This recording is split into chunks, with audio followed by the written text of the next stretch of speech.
Welcome to Uncle Bird's Barbecue, and I'm your favorite uncle, Uncle Bird. In today's video, I'm going to show you the easiest way to smoke your turkey on the 22-inch Weber kettle. A word about the size of your turkey. You need to use a turkey that is 13 pounds or less so that the bird fits on the Weber grill, and also the smaller turkeys just flat out taste and cook better because they're young and tender. Nobody wants an old, grizzled 22-pound bird. Now in this video, we're going to be using a 12-pound turkey. The tools that will be used today are going to be a 48 blade jacquard meat tenderizer, a pair of OXO Good Grips poultry shears, and a 5-gallon food safe bucket. If you don't have a 5-gallon food safe bucket, that's fine. Just using a 2.5-gallon Ziploc bag or a brine bag. Now the ones that I recommend are going to be listed in the description. Alright, let's go ahead and get started. The first thing you need to do is to remove your turkey from the packaging. Turn the turkey so that the breast is facing down and use your shears to remove the netting and the plastic packaging from your turkey by making a cut in the plastic near the tail, and then run your shears up the backbone of the turkey, being careful not to slice into the skin. Once the turkey's been opened, remove the pop-up thermometer and giblet bag, which is normally under the skin on top of the breast, or sometimes it's going to be in the cavity with the neck bone. You can use the giblets and neck bones to make gravy or stock. It's up to you. You'll need to remove the plastic piece from the turkey called a hock lock. It's actually an oven-safe nylon, but you're going to need to remove it because you have to open up the legs for trimming. It's pretty easy to remove. First thing you need to do is to take the legs out of the hock lock and then push the tail through the hock lock. You'll be able to see a piece of plastic that goes across the bottom of the backbone. You want to get your middle finger behind that piece and then pull with a strong, even pressure, and then it'll pop right out. The neck bone needs to be removed from the cavity. Now in this example, it was partially frozen, but it doesn't matter. We were still able to go ahead and get everything prepped. Next thing you need to do is to use your poultry shears to cut off that extended portion of the neck that's sticking out. That way it doesn't tear a hole in the pan that you're going to use to wrap it up later. Go ahead and remove any excess fat from the breast area and use your finger to work underneath the skin and separate the skin from the breast meat. This is going to create a pocket for your seasons to go into. You just want to try your best not to tear the skin. To prepare the turkey leg quarter, you're going to make 2 cuts. The first cut is going to open up the thigh, and the second cut will remove the excess fat, and then the remaining skin that's left over will be used to protect the breast. To loosen the skin on the leg and thigh, you want to start with your finger at the joint of the leg and then use your finger to start separating the skin from the meat. In order to separate the skin from the meat in the thigh area, you want to use 2 fingers and a rolling motion to separate the thigh skin without tearing it off completely. Now I'm holding the turkey upside down so that you can see all the area where you'll be able to apply seasoning once your turkey's been removed from the brine. Now use your jacquard to jacquard each breast 4 times and then 2 to 3 times for each turkey quarter. The jacquard will tenderize the turkey and it'll make our brine much more effective. Now go ahead and drop your turkey into the food safe bucket or into your brine bag and let's make your brine. The brine that we are making today is simply going to be plain salt and water. There's no need for any special salts because they're all going to work and taste the same. I just use cheap iodized salt. There's no point in throwing away money. You're going to use a 2-cup clear measuring cup and a 5-quart mixing bowl to make our brine today. Pour in 1 cup of water into your measuring cup and then pour any type of plain salt until the water reaches the 1.5 cup mark. Mix with a spoon and then pour into your 5-quart mixing bowl, and then add water until it reaches the 4-quart mark. Stir well, and then you can add the brine to the turkey that's been placed in your bucket or brine bag. In this example, we had to use 2 gallons of brine to make sure everything was covered up. Your turkey needs to be brined for 48 hours for the best results. For example, if you're going to smoke your turkey at noon on Saturday, the turkey needs to have the brine added at noon on Thursday to give it the full 48 hours.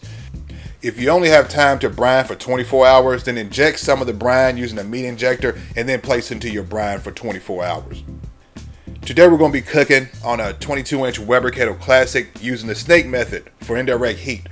The indirect heat means that the fire is not going to be directly under the meat while it's cooking.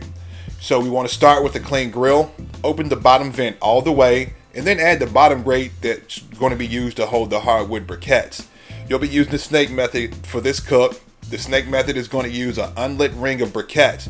You light one end and then the lit briquettes will gradually light the unlit coals, giving you a consistent temperature. You want to place your unlit hardwood briquettes into a C-shaped ring around the grill. Use hardwood briquettes because they'll give you the steady heat of charcoal, but they only contain a vegetable binder, so you won't have that chemical taste that's found in regular charcoal. You're going to use newspaper or some other form of starter, not lighter fluid, to light the briquettes in the charcoal chimney. After the coals have turned white, place them at one end of your charcoal snake, and then the coals will start burning down like a candle wick. Place the top on the grill so that it can get hot and we can clean the surface. You can use a ball of used aluminum foil to clean the grill if you don't have a grill brush. Put the top back on so the heat can stabilize, and now you can remove your turkey from the brine and season it. To season the turkey, you're going to remove your turkey from the brine and rinse it well to remove the excess salt from the surface and from the interior. Once that's done, you can start applying your seasoning to the bird. You have to use a salt-free seasoning or the turkey will be too salty. Again, for the people in the back and the ones that don't pay attention, you have to use a salt-free seasoning. If you're not sure whether or not your favorite rub contains salt, just take a look at the ingredient list and it'll let you know. Now, I'm using Uncle Bird's hen peck seasoning, which is a mixture of granulated garlic, onion, various seasonings and spices, plus a whole lot of love. Now, if you're not sure what to use, you can use a simple homemade rub, which is 1 part granulated onion, 1 part granulated garlic, and a half part of black pepper. Mrs. Dash makes a line of salt-free seasonings that are great to use on your smoked turkey, like garlic and herb and lemon pepper. So, when you season it, you want to season it liberally with your salt-free seasoning of choice. Make sure that you season underneath the skin by pulling back the skin and liberally seasoning the area with your salt-free seasoning and raw cane sugar. Do this for the breast and turkey quarter area. I also season the bottom half of the breast from the bottom, so you turn it upside down and season it. You want to remember to concentrate most of your seasoning and sugar underneath the skin, because people want to eat smoked turkey, not smoked turkey skin. So I don't even bother with seasoning too much on the backside, because you're going to put it into a full pan and wrap it to finish it up anyway. Now that we got our grill hot and the smoke is blue, we can go ahead and add our turkey. You want to make sure that you place the turkey in the middle of the charcoal with the legs and dark meat facing the fire. You need to do this because the dark meat is going to take longer to get to temperature, and so that's why we want to concentrate the heat in this area. This will also prevent the breast from drying out. Throughout the cook, you're going to be checking your turkey and spraying with distilled white vinegar. The vinegar tenderizes the meat and keeps the surface wet so that your turkey will continue to absorb that really sweet hardwood smoke. Now, once it gets to around 170 degrees, place your turkey in a foil pan, spray it a couple times with vinegar, and then wrap it up. Just got to close the top and let it go for about 20 to 30 minutes. The final wrap creates steam in the pan that breaks down the last bit of the connective tissue. You want to take it off and let it rest for about 30 minutes in a preheated cooler, or you can preheat your oven to 150, turn it off, and place the turkey in it to rest. Now, when you're ready to carve it, remove your turkey from the foil pan and place it on either a cutting board or a foil wrap baking sheet. To carve the turkey, remove the legs, then the wings, and then both thighs. To remove the breast, you want to run your knife down the breastbone and in front of the wishbone to remove the breast. So there you have it. As my granddaddy would say, that's going to be about the size of it. If you have any questions, please comment below. And if you found value in the video, please like the video and subscribe to the channel. Don't forget, watch the next video.